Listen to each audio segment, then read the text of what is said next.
teman-teman semua, selamat datang di Vetalk 2024. Yeay. Kenalin, aku Dinda. Aku Lintang. Oke, Lintang, kita di sini nggak cuma berdua aja ya Lintang, tapi kita ditemani oleh pemateri yang luar biasa, yaitu Bapak Badrus Salam. Ya, halo Pak Badrus. Halo, selamat pagi. Ya, Selamat pagi, Bapak. Bagaimana Pak kabarnya hari ini? Alhamdulillah baik. Alhamdulillah. Alhamdulillah. Bapak ini tergabung dalam komunitas pecinta musang ya Pak ya? Iya, tergabung di Surabaya Musang Lovers. Surabaya Musang Lovers. Kira-kira kegiatannya tuh apa aja sih Pak di dalam komunitas Musang Lovers ini? Kalau untuk kegiatan mungkin lebih ke intinya di edukasi sama sosialisasi. Edukasi dan sosialisasi. Untuk rutinnya di Taman Bungkul setiap jam 7 malam startnya. Bisa diundang kadang-kadang dapat undangan dari sekolah-sekolah kayak gitu. Jadi intinya edukasi dan sosialisasi. Iya, intinya kayak gitu. Oke, berdasarkan yang sudah Bapak jelaskan tadi, kira-kira yang membuat Bapak tertarik dengan hewan musang itu apa sih Pak? Unik, baunya wangi, ya kan, terus jinak, selayaknya hewan pada umumnya, ya kan. Cuma lebih ke pertama perawatannya nggak terlalu sulit, yang kedua kotorannya juga nggak terlalu bau. Selain itu Pak, mungkin ada faktor lain yang membuat bapaknya ini kayak mantap memelihara musang dan ikut komunitas gitu? Lebih ke keren aja sih Mbak, karena kan kondisinya untuk peliharaan lain kan rata-rata dari luar toh. Iya. Ya, untuk musang sendiri kebetulan kan hewan asli Indonesia sendiri. Oh iya, betul. Ya kan, akhirnya lebih unik juga. Dan juga untuk melestarikan. Iya, gitu, pastinya kayak gitu. Oke, kalau boleh tahu nih, Bapak di rumah punya berapa nih musangnya? Dan juga mungkin bisa diperlihatkan Bapak yang dibawa itu namanya siapa, musang jenis apa? Iya, ini musang pandan. Nah, namanya Tompel. Tompel, halo Tompel. Usianya berapa Pak ini? Ini usianya 4 bulan Mas Yan. 4 bulan. Masih kecil ya? Pak? Masih kecil, masih aktif-aktifnya, masih jahil-jahilnya. Ya kan tuh. Oh, masih doyan-doyannya main dia. Jenisnya? Jenisnya ini musang pandan. Musang Pandan. Ya. Ini Bapak kalau boleh tahu dapatnya dari mana Pak? Kalau untuk ini kebetulan hasil breeding, Pak. Hasil breeding. Kalau hasil breeding, cuma saya juga terkadang menerima hasil rescue juga, terus hibahan dari teman-teman yang emang mungkin kurang terawat atau emang lagi nggak ada waktu kan kayak gitu toh, daripada nanti udah terlanjur dipelihara dilepas liarkan lagi, otomatis kan nalurinya kan udah beda tuh Pak. Iya. Nah ini kayak gitu. Oke, langsung aja Pak. Menurut Bapak keadaan populasi musang saat ini tuh kayak gimana sih Pak? Terus apakah masih ada yang jual musang secara ilegal atau gimana gitu? Kalau dibilang ilegal, untuk kita bilang pandannya dulu ya Mbak ya. Nah, pandannya sendiri kan masih belum termasuk hewan dilindungi. Iya. Iya kan, jadi untuk legalitasnya kan belum sih Mbak. Ya kan, nah, meskipun ada emang jenis-jenis tertentu yang dilindungi, tapi yang kita nggak bisa menutup kemungkinan bahwa ada jual beli yang kayak gitu. Ya, makanya adanya komunitas untuk sosialisasinya juga, sama kondisinya Pak. Saya juga sendiri kan breeding, ya untuk melindungi yang kayak gitu. Masa nunggu dilindungi dulu baru dilestarikan kan gitu. Jadi breedingnya lebih ke hobinya tetap berjalan, tapi yang di alam tetap terjaga. Iya. Untuk ini mainnya mulai gemes. Oh iya. Ya toh, boleh dimasukin dulu ya. Iya, boleh. Boleh Pak, Ini dimasukin. Ayo. Tuh, umur segini soalnya masih jahil-jahilnya soalnya Mbak. Ya kan? Hampir sama kayak kena. Berarti boleh dikatakan populasinya masih aman ya Pak berarti? Kalau untuk populasi aman, masih aman. Bahkan di Surabaya pun nggak jarang, bahkan ada yang liar masih lewat Pak, di daerah-daerah tertentu. Oh. Bahkan di Surabaya. Liar di pinggir jalan. Iya. Itu masih. Oh. Soalnya perumahan dekat tempat tinggalku itu beberapa kali orang masih banyak bilang di sini lewat, di sini lewat, di sini lewat gitu. Oh, berarti ya masih banyak ya. Beberapa kali aku juga lihat untuk kebetulan lewat aja. Itu emang liar gitu Pak? Emang liar. Punyanya orang. Emang liar enggak? Iya Pak, selain musang yang dipelihara Bapak ini kan musang pandan ya. Apakah ada jenis lain lagi Pak? Jenis-jenis musang gitu mungkin? Kalau jenis musang banyak sebenarnya, nggak usah lari ke di luar pandan. Bahkan pandan sendiri variannya udah banyak. Oh, jadi pandan masih ada varian? Jadi iya variannya masih banyak karena Jenis. pandan Jawa beda, pandan Bali beda, pandan Lombok beda. Untuk kita bahas musang pandannya dulu, Iya. ya kan? Nanti kalau bahas yang lain ada musang akar. Musang akar ada yang untuk perbedaan dari visualnya yang jelas itu Jawa sendiri, Borneo sama Sumatera ini hampir sama untuk visualnya, hampir sama. Jawa, Sumatera hampir sama visualnya. Itu jenis musang akar? Ya, sorry. Kalimantan sama Sumatera hampir sama visualnya. Iya. Yang paling beda mencolok di musang akar Jawa. Musang akar Jawa sendiri ada dua jenis. Ada yang kuning, haipo, atau yang hitam, dada putih. Biasanya di daerah Bromo, kayak gitu di Jawa Timuran lah.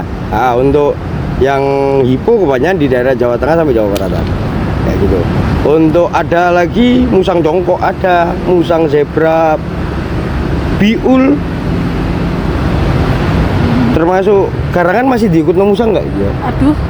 Ya kan, garangan rasi kayak gitu. Karena kita kan di komunitas musang kita ngerangkul musang dan exo friends, ya toh, sama-sama mamalia yang bisa ikut kerangkul bersama. Kayak otter juga kan kayak gitu. Garangan rasi, musang pandan, akar bulan, tenggalung ada, martin, banyak kalau jenisnya untuk lokal Indonesia sendiri. Makanya kan sekalian edukasinya apa sebenarnya Indonesia kaya akan jenis hewan, ya nggak? Terus selain daripada diburu nggak dirawat atau dikonsumsi dengan alasan yang nggak jelas, Iya, yang belum ya pasti gitu gunanya bermanfaat beneran apa enggak? Ya, terus kalau sekedar hama dan dibasmi kan ya eman toh Mbak. Iya, ekosistemnya bisa nggak seimbang? Kenapa kalau emang bisa untuk dipelihara dan dijadikan Lestarikan. selayaknya hewan peliharaan atau dilestarikan sekalian, apa nggak lebih baik dilestarikan? Iya sih. Sudah berapa lama Pak memelihara musang? Kalau untuk pelihara musang sendiri mungkin Dari tahun berapa? dari tahun 2010-an mungkin, ya kan? Ya, lumayan lama ya Pak, udah 14 tahun. Kalau untuk gabung komunitasnya mungkin dari tahun sekitar 2016-17an lah. Oh berarti baru. Komunitasnya juga mulai tahun itu apa sebelumnya sudah? Komunitas sebelumnya udah ada, cuma aku baru gabung di tahun itu. Oh. Habis itu lama vakum gara-gara pandemi juga tuh Mbak. Oh iya benar. Oh iya betul juga COVID itu ganggu banget ya Pak. Bener sekali. Oke, tadi kan Bapak bilang kalau musang di rumah itu breeding. Kalau boleh tahu itu sistem perkandangannya seperti apa Pak? Apakah cuma kayak besi biasa ataukah di dalamnya itu dikasih pohon atau disamakan habitat seperti habitat aslinya gitu? Kalau kebetulan kan di sini lahan kan kurang sih Mbak. Iya, sekali. Lahannya sih kurang. Cuma untuk kandang diusahakan karena kan kebanyakan kipan lama loh.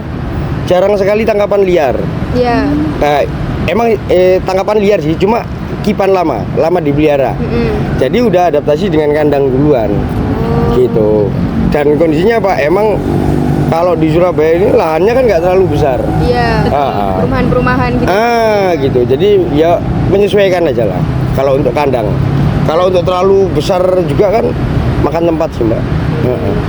Berarti termasuk mudah beradaptasi. Iya. Oke.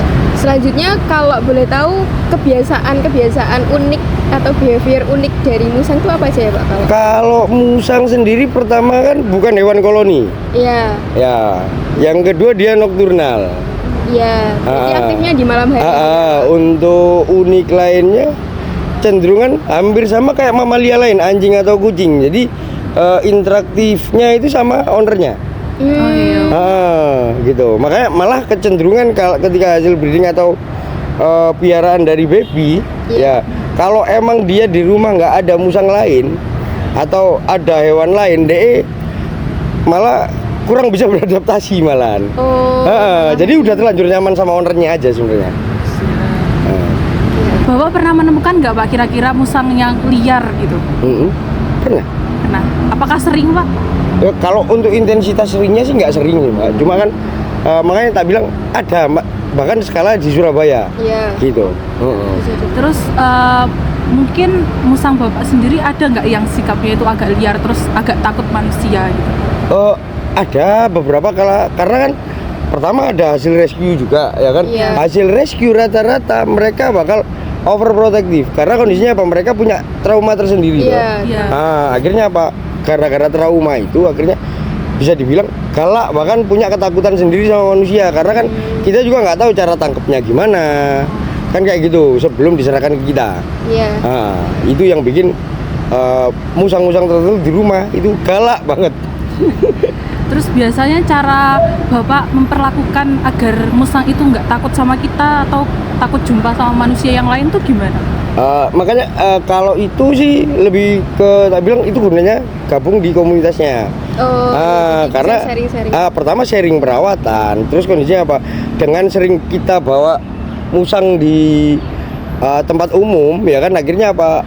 Dia sendiri lebih bisa nyaman sama orang lain. Intinya kan kayak gitu, hampir sama kayak kucing kalau terlalu lama di rumah atau anjing, akhirnya apa, dia overprotective sama orang rumahnya aja. Ya nggak, akhirnya apa, kalau nggak gitu kucing kalau sekalinya lepas ya dia nggak mau dipegang orang lain. Iya Kan meraung-raung gitu. Kayak gitu, makanya kan ketika karena mamalia punya potensi buat jadi one man toh. Iya. Karena emang nggak diinteraksikan sama orang lain, cuma kita aja, akhirnya percaya sama kita aja sebenarnya kan kayak gitu. Berarti ya kuncinya itu ya Pak, sering-sering dibawa, terus kenalan sama orang, rame-rame gitu. Iya. Oke, tadi udah behavior udah, kandangnya udah, cara merawat udah, cara menjinakkan juga udah. Sekarang kita bahas tentang penyakit Pak. Kira-kira penyakit apa yang pernah Bapak temui yang menyerang musang? Kalau penyakit yang pernah ditemui tumor. Ya kan, untuk distemper parvo pernah. Juga. Habis gitu yang malah yang lebih sering musang diabetes. Seringnya malah diabetes. Diabetes sering. Karena emang gampang gemuk juga musang. Musang nyaman makan banyak ya toh. Di kandang jarang dikeluarin, akhirnya kurang gerak. Akhirnya kegemukan. Kebanyakan faktornya kayak gitu. Berarti yang umum ya yang sering gitu diabetes iya, gitu ya. Oke, biasanya dari selain dari penyakit yang Bapak sebutkan tadi, Bapak kira-kira pernah menemukan nggak musang yang terindikasi zoonosis atau yang penyakitnya itu tuh bisa menular ke manusia? Kalau itu sih belum, karena kondisi gampangnya bukan belum. Aku sendiri belum pernah melihat kalau dibilang gampangnya rabies. Iya. Ya, gampangnya rabies. Untuk kalau dibilang penyakitnya ya, untuk musang secara langsung kena rabies belum pernah lihat. Kecuali entah deh bekas gigitan anjing atau apa, itu pengecualian. Karena kondisinya apa? Di alam liarnya sendiri musang cenderung hewan bersih. Gitu. Ya kan? Karena kan faktornya kan kayak gitu. Akhirnya mungkin lebih kejaga aja. Hampir sama kayak musang cuma pilih buah mateng. Sama dia berburu sendiri hewan segar, bukan dia makan bangkai. Enggak, kayak gitu. Termasuk pinter ya.